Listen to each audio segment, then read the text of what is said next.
comment est-ce qu'on va réaliser un avoir? Donc par exemple, demain vous avez un client qui vient vous voir et qui vous demande soit un remboursement, bon, ce qui se fait pas, et vous lui proposez un avoir. Donc pour faire un avoir, c'est comme la facture. C'est la même chose que vous allez devoir faire, sauf que vous allez le faire à l'inverse. Alors, donc bien sûr vous retrouvez bien sûr à chaque fois l'en-tête, donc exactement la même chose que la facture. D'un côté le fournisseur ou le vendeur, et de l'autre côté l'acheteur ou le client particulier si c'est avec des particuliers.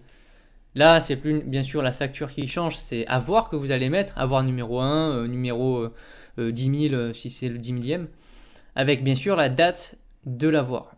Vous pouvez faire apparaître justement le numéro de facture auquel il se rapporte, pas obligatoire. Alors, la particularité qu'il y a de l'avoir par rapport à la facture, c'est que vous allez indiquer uniquement le produit qui va être concerné par l'avoir. Donc là, c'est l'article C. Moi, dans mon exemple de la facture, j'avais l'article A, l'article B et l'article C. En l'occurrence, l'article C il est défaillant, donc on va faire un avoir dessus. Donc vous allez inscrire bien sûr le prix unitaire de l'article C qui était de 8 euros. Le client, il en avait acheté un, donc il se fait rembourser, enfin, il a un avoir pour un produit, ce qui fait 8 euros. Donc là, vous reprenez exactement votre facture et vous allez appliquer justement tous les soldes de votre facture. En sachant que le premier, c'est le brut commercial à calculer. Ensuite, vous allez reprendre toutes les lignes de votre facture.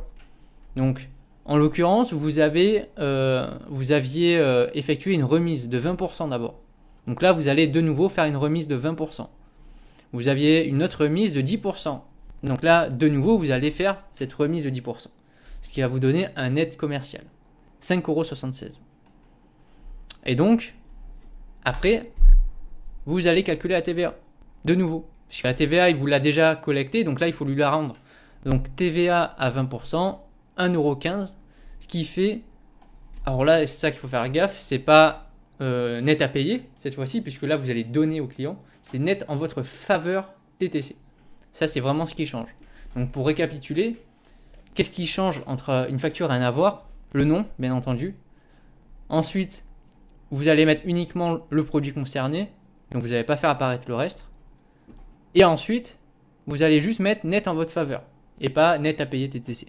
C'est vraiment ça qui change. Après, il faut prendre la même méthodologie.